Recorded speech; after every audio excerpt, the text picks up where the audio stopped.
So hello everybody, welcome to the video. So in this video we will start the human evolution.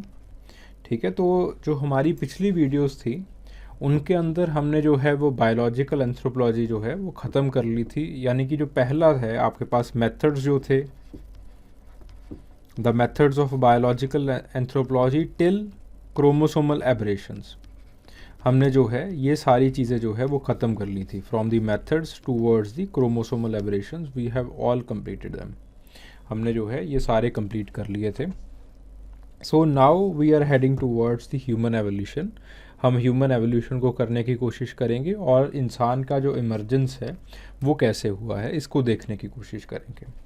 तो अगर हम syllabus की बात करें, आपके सिलेबस की बात की जाए या फिर यूपीएससी का जो एग्ज़ामिनेशन पैटर्न है उसकी बात की जाए, तो उसके अंदर जो ह्यूमन एवोल्यूशन है, ह्यूमन एवोल्यूशन की जो बात है वो दो पार्ट्स में डिवाइड करके जो है वो करी गई है। पहली है आपके पास द थ्योरेटिकल पोर्शन, ठीक है। दूसरी है आपके पास जो ह्यूमन एवोल्यूशन है, ह्यूमन एवोल्यूशन। थ्योरेटिकल पोर्शन के अंदर जो है वो आपके पास again it is divided into two parts, basic concepts जिसके अंदर आपके पास गॉस लॉ आ जाता है, आपके पास जो सारे लॉज हैं, जो कन्वर्जेंस का लॉ है या फिर आपके पास पैरेललिज्म का लॉ है, अडेप्टिव रेडिएशन है, ये कंसेप्ट्स आ जाते हैं, छोटे छोटे जो कंसेप्ट्स हैं आपके पास। दूसरा है तीन आपके पास मेजर थ्योरीज आ जाती हैं, 3 मेजर थ्योरीज, ठीक है। थ्योरीज तो बहुत सारी हैं लेकिन आपके पास जो है वो 3 मेजर थ्योरीज ही जो है वो यूपीएससी अपने एग्जामिनेशन में पूछता है। ये 3 मेजर थ्योरीज कौन सी हैं? पहली है आपके पास लमार्क की थ्योरी, ठीक है। लमार्क की थ्योरी प्री डार्विनियन थ्योरीज के अंदर एक मेजर जो थ्योरी है वो बनती है। फिर उसके बाद अगली जो थ्योरी आती है दैट इज़ डार्विन की अपनी थ्योरी, जो डार्विनिज्म है जिसको हम कहते हैं। और जो तीसरी थ्योरी है वो आपके पास आती है सिंथेटिक थ्योरी, ठीक है, the synthetic theory of evolution.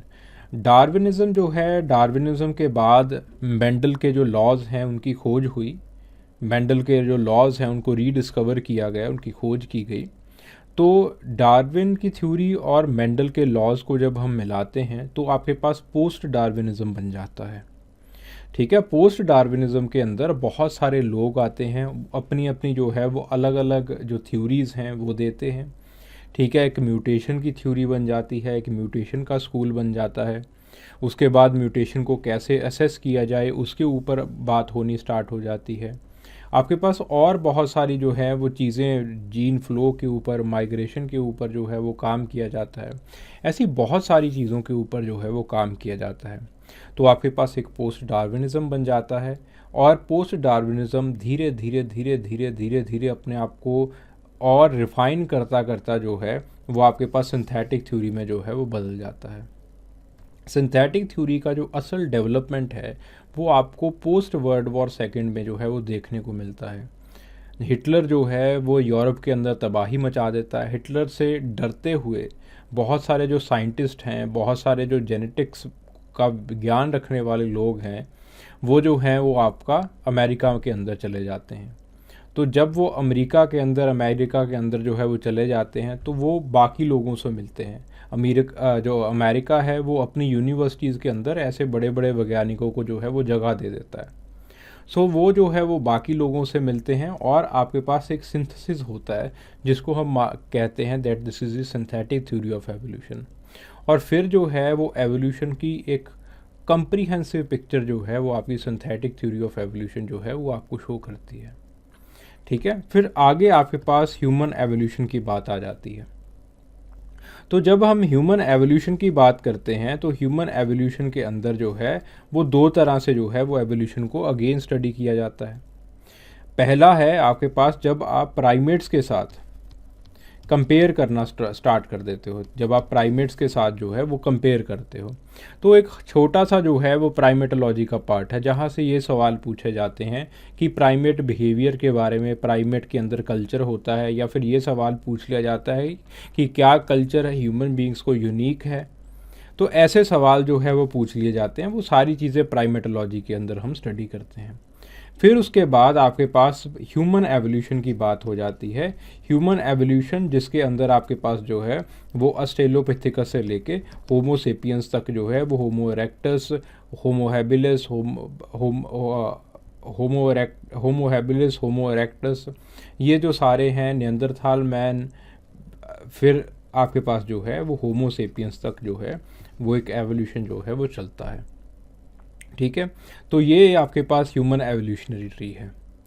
तो इस तरह से जो है वो आपके पास एवोल्यूशन को जो है वो आपके सिलेबस के अंदर जो है वो बनाया गया है, लिखा गया है। बहुत इम्पॉर्टेंट टॉपिक है, तो क्योंकि बहुत इम्पॉर्टेंट टॉपिक है तो हम जो है वो प्रीवियस ईयर क्वेश्चंस को इसके अंदर अच्छे से डिस्कस करने की कोशिश करेंगे और वहाँ पे क्या स्टडी किया जाए इसको जो है वो देखने की हम कोशिश करेंगे।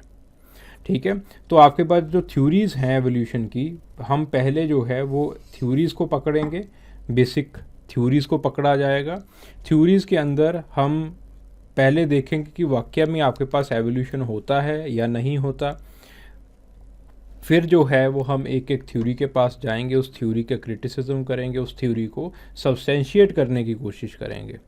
फिर जो है वो आगे चलेंगे प्राइमेटोलॉजी वगैरह के ऊपर। ठीक है, चलिए, so let's start. So if you want to download the PDF file, अगर आप इसकी PDF फाइल डाउनलोड करना चाहते हैं then please visit the O2IS academy app. आप O2IS अकेडमी ऐप के अंदर जो है वो जा सकते हैं। इसके स्टोर सेक्शन के अंदर जाइए, inside the store section you will have this course. ये जो कोर्स है ये आपको मिल जाएगा, anthropology optional revision and answer writing course.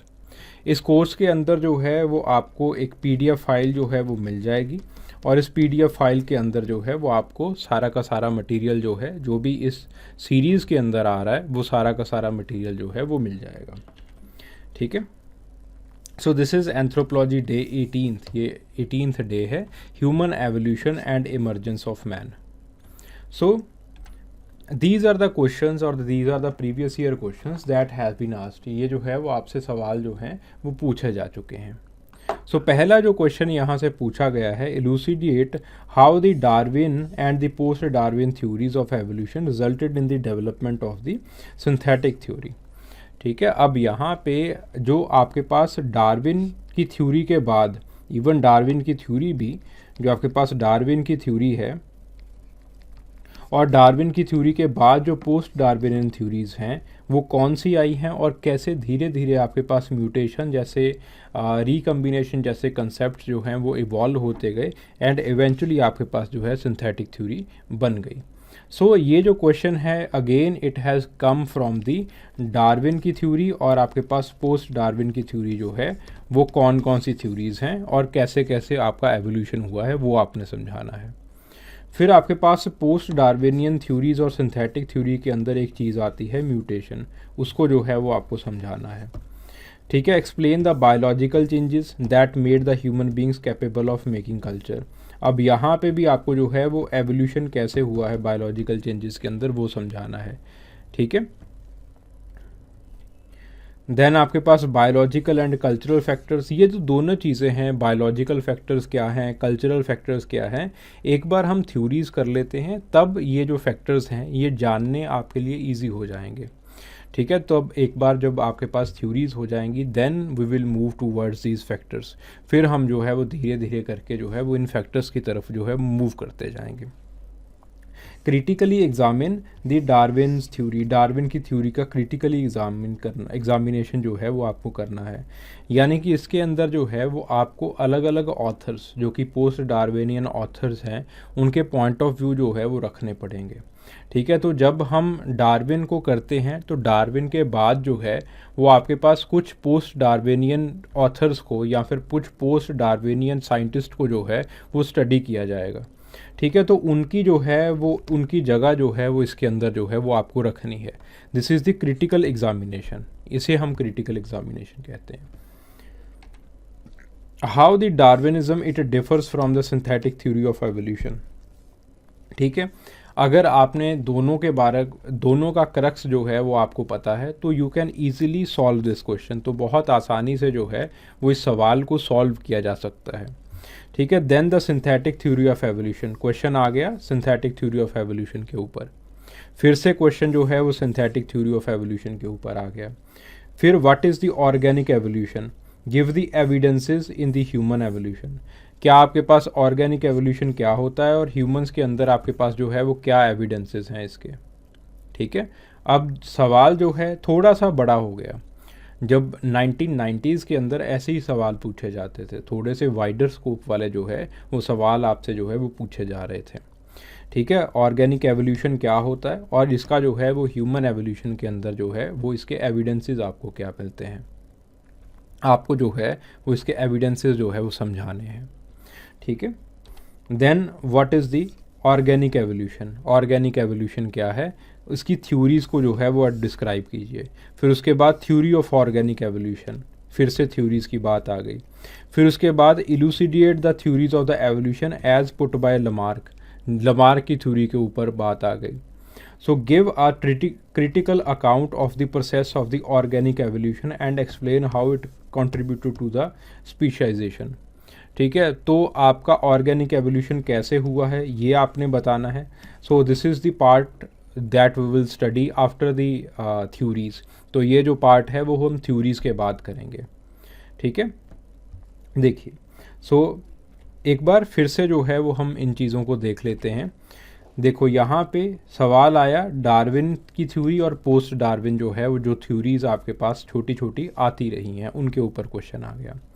Post Darwin में एक म्यूटेशन की चेंज आई थी, म्यूटेशन का कंसेप्ट आया था, तो आपके पास जो है वो म्यूटेशन के ऊपर जो है वो सवाल बन गया। फिर उसके बाद explain the biological changes, biological changes क्या आई हैं, चलो आगे चल के जो है वो बायोलॉजिकल चेंजेस को और अच्छे से जो है वो डील कर लिया जाएगा। जब हम ह्यूमन एवोल्यूशन को कर चुके होंगे तो बहुत अच्छे से जो है वो इस क्वेश्चन को आप टैकल कर पाओगे। Then biological and the cultural factors. ठीक है, एक बार मैं इसका जो है वो PDF भी जो है वो आपको डाल दूंगा ग्रुप के अंदर, तो ईज़िली जो है वो इन चीज़ों को आप टैकल कर पाओगे, कोई दिक्कत वाली बात नहीं है। ये क्वेश्चन को हम जो है वो बाद में एक बार डिस्कस करेंगे जब एक बार जो है वो थ्योरीज हो जाती हैं, then we will come towards these kind of questions. फिर उसके बाद डार्विन की थ्योरी, फिर से जो है वो डार्विन के ऊपर क्वेश्चन आ गया। फिर उसके बाद डार्विन और सिंथेटिक थ्योरी ऑफ एवोल्यूशन जो है वो कैसे डिफ़र करती है, अगेन डार्विन के ऊपर और सिंथेटिक थ्योरी के ऊपर क्वेश्चन आ गया। फिर उसके बाद सिंथेटिक थ्योरी के ऊपर फिर से क्वेश्चन है, फिर से क्वेश्चन जो है वो सिंथेटिक थ्योरी के ऊपर है। ठीक है, देन आपके पास जो है वो ऑर्गेनिक एवोल्यूशन क्या होता है और इसके एविडेंसेस क्या हैं, what are the evidences of the organic evolution. ठीक है, एविडेंसेस और ऑर्गेनिक एवोल्यूशन जो है वो भी हम जो है वो इसी के अंदर जो है वो करेंगे। देन आपके पास जो है वो ऑर्गेनिक एवोल्यूशन क्या है, इसकी थ्योरीज़ क्या हैं, फिर से थ्योरीज़ के ऊपर क्वेश्चन आ गया। फिर से जो है अगेन 85 के अंदर फिर से जो है वो थ्योरीज़ के ऊपर क्वेश्चन आ गया। देन आपके पास 88 के अंदर जो है लमार्क के ऊपर क्वेश्चन आ गया। मतलब कहने का मतलब क्या है कि जो थ्योरीज़ हैं यहाँ से क्वेश्चन जो है वो पूछा ही जाता है। For sure the question will be asked from theories. अगर हम इनको थीम्स में से डिवाइड करें, ठीक है, अगर हम इसको छोटी छोटी थीम्स के अंदर डिवाइड करें तो बेसिकली जो है वो आपके पास 5 थीम्स निकलेंगी। पहली थीम जो होगी that will be of the organic evolution, कि आपके पास ऑर्गेनिक एवोल्यूशन क्या होता है प्लस ऑर्गेनिक एवोल्यूशन के एविडेंसेस क्या हैं, कि ऑर्गेनिक एवोल्यूशन असल में होता भी है या फिर नहीं होता। फिर उसके बाद जो है वो आपके पास दूसरी थ्योरी निकलेगी कि आपके पास जो है वो प्री डार्विनियन थ्योरीज़ कौन सी हैं। प्री डार्विनियन थ्योरीज़ कुछ आपके पास जो है वो प्लेटो की थ्योरी है, एक एरिस्टोटल की थ्योरी है, नॉट वेरी इंपॉर्टेंट, ज़्यादा इंपॉर्टेंट नहीं है। प्री डार्विनियन थ्योरी के अंदर जिसमें से सवाल पूछे जा रहे हैं वो है आपके पास इंपॉर्टेंट लमार्क की थ्योरी। ठीक है, तो लमार्क की थ्योरी जो है वो दूसरा आपके पास जो है वो थीम बन जाती है। और तीसरा जो है वो आपके पास थीम बनती है डार्विन की खुद की थ्योरी, डार्विन की खुद की थ्योरी, वो आपके पास तीसरा थीम बन जाती है। फिर आपके पास जो है वो चौथा थीम जो है वो post Darwinian theory, post Darwinian theories जो है वो आपके पास फोर्थ थीम बनती है। और आपके पास जो है वो आपके पास जो फिफ्थ थीम है that is the synthetic theory of evolution, synthetic theory of evolution, ये जो है वो आपके पास जो है वो पांचवा थीम बनती है। तो बेसिकली जो है वो इन 5 थीम्स में से जो है वो आपसे सवाल पूछे जाते हैं। ठीक है। तो फोर्थ कमिंग हम जो है वो आपके पास इन पांचों थीम्स को जो है वो पूरा करने की कोशिश करेंगे। ठीक है, ऑर्गेनिक थ्योरी ऑफ एवोल्यूशन और इसके एविडेंसेस से शुरू करेंगे ताकि हम ऑर्गेनिक एवोल्यूशन को अच्छे से स्थापित कर पाएँ कि हाँ भाई ऑर्गेनिक एवोल्यूशन होता है। फिर उसके बाद प्री डार्विनियन थ्योरीज में बात करेंगे लमार की थ्योरी। अरिस्टोटल की भी थ्योरी है, प्लेटो की भी थ्योरी है, बट उनकी थ्योरीज में ज़्यादा एविडेंसेस नहीं मिले, तो उनकी थ्योरीज को बहुत जल्दी डिस्कार्ड कर दिया गया है। एंथ्रोपोलॉजी जो है वो पूरी तरह से साइंटिस्ट के ऊपर निर्भर करना उसने शुरू कर दिया। तो आपके पास जो लमार्क है, लमार्क की थ्योरी के कुछ एविडेंसेस जो है वो लमार्क अपनी किताब के अंदर ही दे देते हैं। ठीक है, फिलॉसफी जूलॉजी के अंदर जो है वो लमार्क जो है वो अपनी किताब के अंदर ही कुछ एविडेंसेस देते हैं। तो उन एविडेंसेस के आधार के ऊपर जो लमार्क की थ्योरी है उसकी एक लेजिटिमेसी जो है वो इस्टेब्लिश हुई। जब तक आपके पास वाइजमैन और डार्विन जो है वो अगले आने वाले सिद्धांत नहीं दे देते, तो आपके पास जो डार्विन है वो आपके पास जो है वो आगे आने वाले सिद्धांत देते हैं, तो आपके पास जो है वो एक डार्विन की थ्योरी जो है वो इस्टेब्लिश हो जाती है। ठीक है, तो डार्विन की थ्योरी जो है वो आपके पास बहुत लंबे चौड़े फील्ड वर्क के बाद जो है वो बनी। डार्विन ने जो है वो गलापागोस आइलैंड्स के ऊपर गए, वहाँ पे जाके जो है वो उन्होंने चीज़ों को प्रॉपरली डॉक्यूमेंट किया, और डॉक्यूमेंट्स के आधार के ऊपर ऐसा नहीं है कि डार्विन पहले थे थ्योरी देने वाले, लेकिन नहीं, आपके पास बहुत लंबा चौड़ा जो है वो इन्होंने फील्ड वर्क किया। तो डार्विन के टाइम के ऊपर बहुत सारे नेचुरलिस्ट थे, लेकिन डार्विन आपके पास ऐसे पहले थे जिन्होंने बहुत लंबा चौड़ा जो है वो फील्ड वर्क किया है। ठीक है, तो डार्विन जो है वो फील्ड वर्क करते हैं और अब जो है वो अपनी थ्योरी जो है वो सब्सटेंशिएट करके दिखाते हैं कि हाँ भाई एक ऑर्गेनिक एवोल्यूशन होता है। पर डार्विन जो है वो हेरिटेबिलिटी को समझा नहीं पाते कि ये इन चीज़ों की हेरिटेबिलिटी कैसे है। तो हेरिटेबिलिटी को समझाते हुए एक जो वर्क है, डार्विन से पहले मेंडल जो है वो अपना काम कर गए थे, लेकिन मेंडल की डेथ के बाद एक वर्क जो मेंडल का है जो पीस के ऊपर था वो जो है उसको रीडिस्कवर किया जाता है। और कुछ साइंटिस्ट जो हैं जिनको हम पोस्ट डार्विनियंस कहते हैं, वो साइंटिस्ट जो है वो उस वर्क को जो आपके पास मेंडल का काम था उसको ह्यूमन बीइंग्स के अंदर या फिर बाकी जो आपके पास जीव जंतु है उनके अंदर जो है वो लागू करना शुरू कर देते हैं, और आपके पास जो है वो अगली थ्योरीज बननी स्टार्ट हो जाती हैं जिसको हम कहते हैं पोस्ट डार्विनियन थ्योरीज। ठीक है, फिर उसके बाद जो है वो आपके पास सिंथेटिक थ्योरी ऑफ एवोल्यूशन जो है वो डेवलप हो जाती है। कुछ पोस्ट डार्विनियंस ही हैं जो कि अब पोस्ट वर्ल्ड वॉर सेकेंड जो है वो आपके पास जो है वो अपना सिंथेसिस बनाते हैं ताकि बायोलॉजिकल एवोल्यूशन को जो है वो अच्छी तरह से सब्सटेंशिएट करके दिखाया जा सके। ठीक है, सो डार्विन के बाद जो है वो आपके पास दो डेवलपमेंट्स और हैं, छोटी छोटी दो डेवलपमेंट्स हैं, ज़्यादा बड़ी डेवलपमेंट्स नहीं है। नियो डार्विनिज्म की एक डेवलपमेंट है और एक है आपके पास जो है नियो लमार्किज्म की डेवलपमेंट है, नियो लमार्किज्म। ठीक है, नियो लमार्किज्म तो ज़्यादा जो है वो बहुत कम लोग जो है वो इस चीज़ के प्रति अट्रैक्ट हुए हैं।